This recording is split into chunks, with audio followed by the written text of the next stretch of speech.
भोपाल के बीजेपी दफ्तर में द्रौपदी मुर्मू को राष्ट्रपति उम्मीदवार बनाने का आभार कार्यक्रम में आदिवासी नेता जुटे। इस दौरान आदिवासी समाज ने आदिवासी नेता को राष्ट्रपति उम्मीदवार बनाए जाने पर एनडीए का आभार जताया। कार्यक्रम में जनजातीय लोक नृत्य की प्रस्तुति की गई, जिसमें सीएम शिवराज सिंह चौहान ने आदिवासियों के साथ डांस भी किया।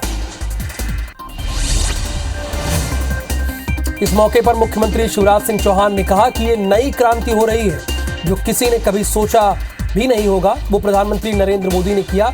एक आदिवासी जनजाति समाज की बहन एक दिन देश के सर्वोच्च पद पर बैठेगी। उन्होंने कहा कि प्रधानमंत्री ने परंपरा बदल दी है। पहले राष्ट्रपति बड़े घराने में पैदा होने वाला और ज्यादा पढ़ा लिखा बनता था, आज साधारण और गरीब परिवार में जन्म लेने वाले भी राष्ट्रपति बनेंगे।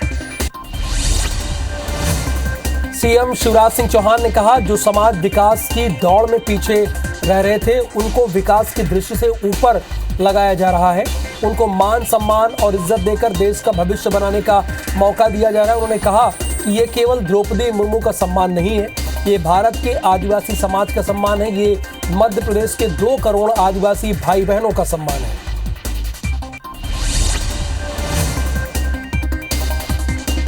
वो मोदी जी ने किया कि एक जनजाति मतलब आदिवासी समाज की बहन एक दिन भारत के सर्वोच्च पद पर बैठेगी, संवैधानिक प्रमुख होगी। द्रौपदी मुर्मू के सम्मान में बीडी शर्मा ने कार्यकर्ताओं को संबोधित किया। उन्होंने कहा कि भारतीय जनता पार्टी में ही ऐसा हो सकता है कि जमीन का नेता राष्ट्रपति तक का सफर तय कर सकता है। बीजेपी ने देश की आजादी में अपना योगदान देने वाले क्रांतिकारियों का भी सम्मान किया और आज एक आदिवासी नेता को राष्ट्रपति उम्मीदवार बनाना पूरे देश के लिए गौरव का विषय है। किसी ने विचार नहीं किया था कि देश के राष्ट्रपति जैसे पद पर सर्वोच्च स्थान पर कोई हमारे जनजाति भाई और बहन इस देश का नेतृत्व कर सकता है।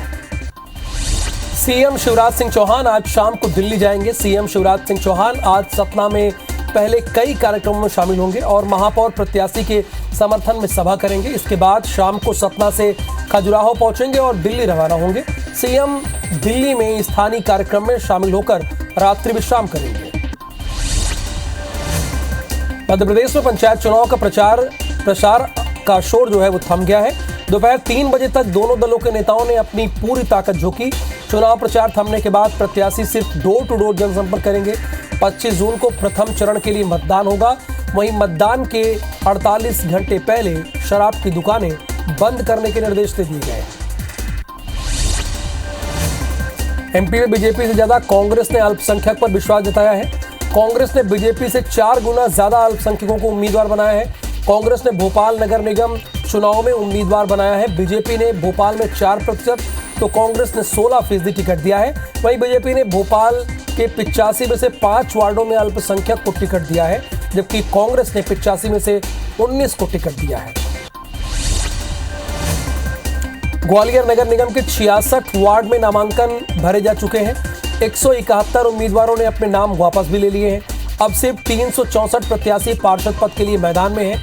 नाम वापस लेने वाले सबसे ज्यादा कांग्रेस और भारतीय जनता पार्टी से हैं, जिन्होंने पार्टी से टिकट नहीं मिलने की वजह से नाम वापस लिया है। कल दोपहर 3 बजे तक नाम वापसी के आवेदन लिए गए। मध्य प्रदेश में पंचायत और निकाय चुनाव को लेकर कानून व्यवस्था सख्त हो गई है। प्रदेश में कानून व्यवस्था को लेकर पुलिस एक्शन में है। पुलिस ने 993 गैर लाइसेंसी हथियार जब्त किए हैं और 1,25,614 लोगों पर प्रिवेंटिव एक्ट के तहत कार्रवाई की है। साथ ही 14,599 गैर जमानती वारंट की तामीली की गई है। इंदौर में निकाय चुनाव के लिए बने मतदान केंद्र के पास लगने वाले टेंट की दूरी इस बार बढ़ाई जाएगी। मतदान केंद्र से 200 मीटर की दूरी में चुनाव चिन्ह के प्रदर्शन पर रोक लगा दी गई है। निर्वाचन आयोग के आदेश का पालन कराने के लिए टीम भी मौके पर मौजूद रहेगी।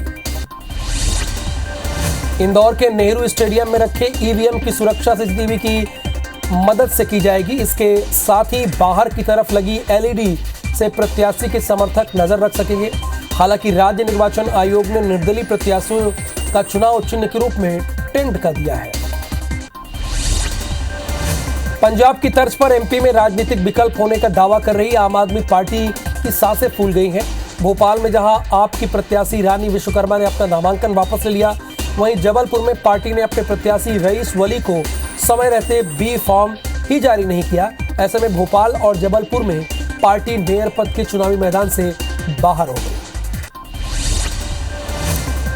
जबलपुर में महिला आरक्षण परिवारवाद की भेंट चढ़ गया। कांग्रेस ने 40 में से 39 टिकट नेताओं की पत्नियों को दे दिए।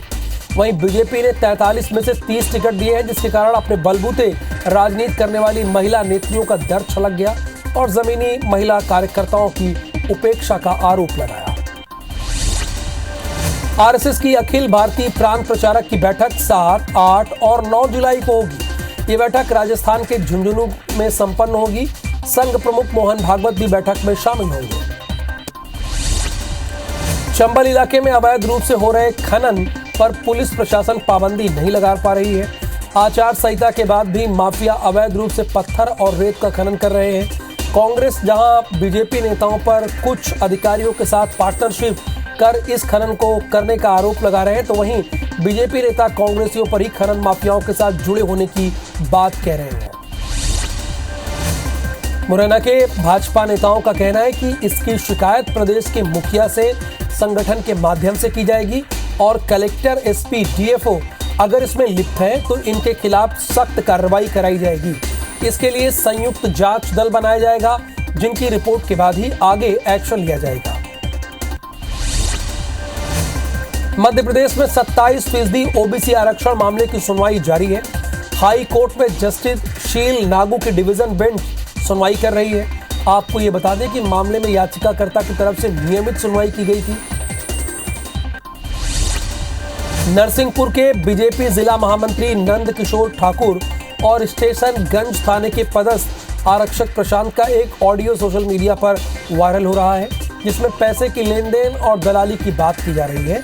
वहीं वायरल ऑडियो को लेकर एसपी ने पूरे मामले में जांच की बात कही है। IBC 24 इस कथित ऑडियो की फिलहाल पुष्टि नहीं करता है। पन्ना में किसान का हाई वोल्टेज ड्रामा देखने को मिला। किसान फांसी का फंदा लेकर पेड़ पर चढ़ गया और जमकर उसने हंगामा किया। बताया गया कि किसान जमीन का सीमांकन नहीं होने से नाराज था। वहीं विवाद के बीच मौके पर पुलिस बल के साथ प्रशासन के आला अधिकारी पहुंचे। अधिकारियों ने जमीन का जल्द सीमांकन के लिए तहसीलदार, पटवारी और आरआई को निर्देश दिया। इंदौर में कार पार्किंग को लेकर बड़ा विवाद हो गया। झगड़ा इतना ज्यादा बढ़ गया कि कुछ महिलाओं ने युवकों की बहुत पिटाई की, जिसके बाद कार सवार युवकों ने भी हवा में फायरिंग की। इस दौरान महिलाएं बाल बची। मारपीट और फायरिंग की घटना वहां लगे एक सीसीटीवी कैमरे में रिकॉर्ड हो गई, जिसके आधार पर आरोपियों की तलाश की जा रही है। राज्य सरकार ने आईएएस वरद मूर्ति मिश्रा का इस्तीफा मंजूर कर लिया है। मध्य प्रदेश काडर के आईएएस अधिकारी वरद मूर्ति मिश्रा के वीआरएस आवेदन को मुख्यमंत्री शिवराज सिंह चौहान ने मंजूर किया। मिश्रा को हाल ही में 17 जनवरी 2022 को ही आईएएस अवार्ड मिला था। वे खनिज निगम में प्रबंध संचालक के पद पर पदस्थ थे। वरद मूर्ति मिश्रा ने 2 जून को वीआरएस आवेदन किया और तुरंत ही कार्यालय छोड़कर चले गए थे। उनके इस कदम पर राज्य का प्रशासनिक तबका हैरान है। राज्य शासन ने भी उन्हें आवेदन की प्रक्रिया पूरी होने तक काम करते रहने को कहा, हालांकि वे माने नहीं। 3 माह के वेतन के रूप में उन्होंने करीब 5.5 लाख रुपए जमा कराए। सीहोर कोरोना काल के दौरान फ्रंट लाइन वर्कर की मौत के मुआवजे को लेकर प्रदेश पुलिस के 140 से अधिक परिवार दर की ठोकर खाने को मजबूर है। सरकारी कर्मचारियों की लापरवाही के चलते प्रदेश में पुलिस कर्मियों के परिवारों को मुआवजा नहीं मिल पा रहा है। कर्मचारियों की लापरवाही से पीड़ित एक परिवार का दर्द प्रधान आरक्षक कमल सिंह की पुण्य तिथि पर छलक उठा। कमल सिंह मेवाड़ा की कोरोना काल में पहली लहर के दौरान ऑन ड्यूटी उनकी मौत हो गई थी। सीएम शिवराज 50 लाख मुआवजे का ऐलान किया, लेकिन सभी औपचारिकता पूरी होने के बाद भी मुआवजा नहीं मिल पा रहा।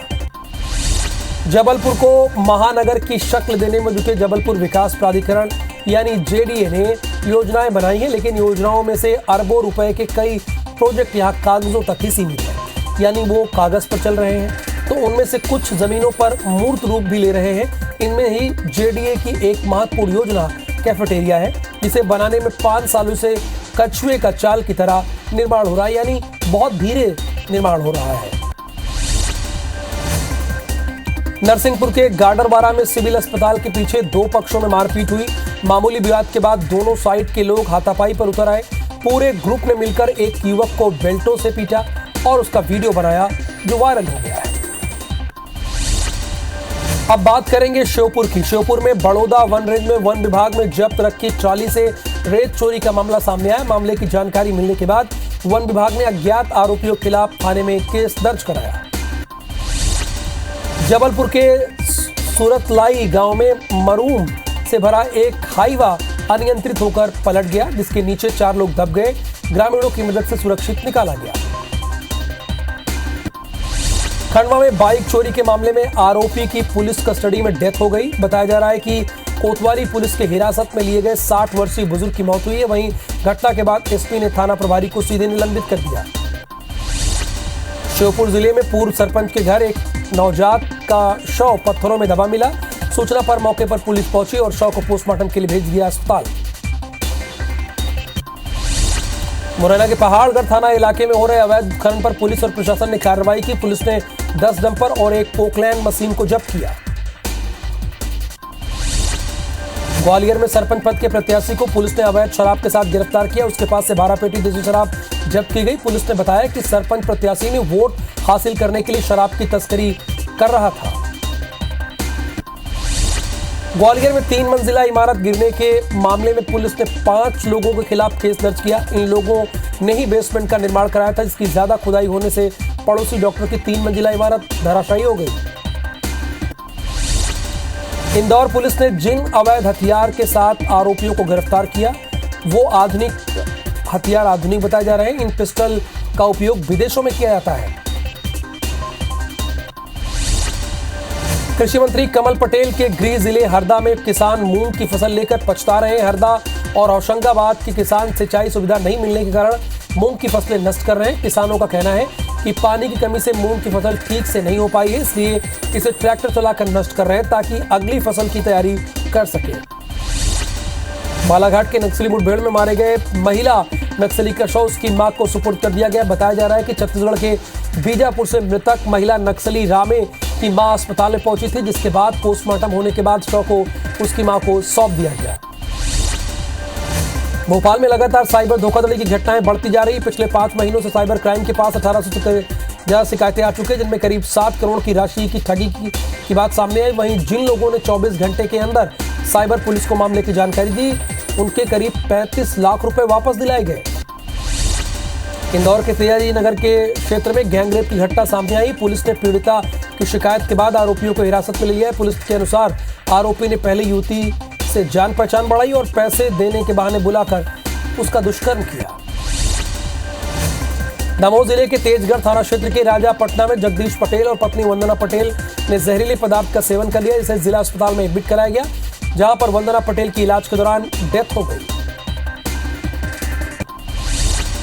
छिंदवाड़ा में जबलपुर लोकायुक्त की टीम ने होमगार्ड कार्यालय में पदस्थ उप निरीक्षक को रिश्वत लेते गिरफ्तार किया। प्रदीप कुमार शर्मा ने सैनिक से नामांकन रद्द करवाने के एवज में 10,000 रुपए की रिश्वत मांगी थी। जबलपुर के कटंगी थाना इलाके में मवेशियों से भरा कंटेनर पकड़ाया। पकड़े गए कंटेनर से 42 मवेशी मिले हैं, जिन्हें क्रूरतापूर्वक कंटेनर में भरकर तस्करी के लिए ले जाया जा रहा था। बजरंग दल के कार्यकर्ताओं ने बताया कि ये कंटेनर दमोह हटा की ओर आया है और जबलपुर होते हुए नागपुर जाने की तैयारी में था। इंदौर में नगरीय निकाय के चुनाव में देवी अहिल्या विश्वविद्यालय के 70% छात्रों की ड्यूटी चुनाव में लगाई गई, जिससे वहां के छात्रों की परेशानी बढ़ गई है। देश के उच्च तकनीकी संस्थानों में प्रवेश के लिए जेईई मेन की परीक्षा आज से शुरू हो गई है। इंदौर में परीक्षा के लिए 3 केंद्र बनाए गए हैं। पहले दिन कम संख्या में विद्यार्थियों के शामिल होने के चलते 2 परीक्षा केंद्रों पर ही परीक्षा का आयोजन हुआ। शिक्षा के अधिकार के तहत हर साल अप्रैल में आवेदन की प्रक्रिया शुरू हो जाती है, लेकिन इस बार सत्र 2022-23 के लिए प्रक्रिया देरी से शुरू हुई। निजी स्कूलों में प्रवेश के लिए छात्रों को लंबा इंतजार करना होगा और इसके साथ ही अगस्त और सितंबर से कक्षाएं शुरू होने की उम्मीद की जा रही है।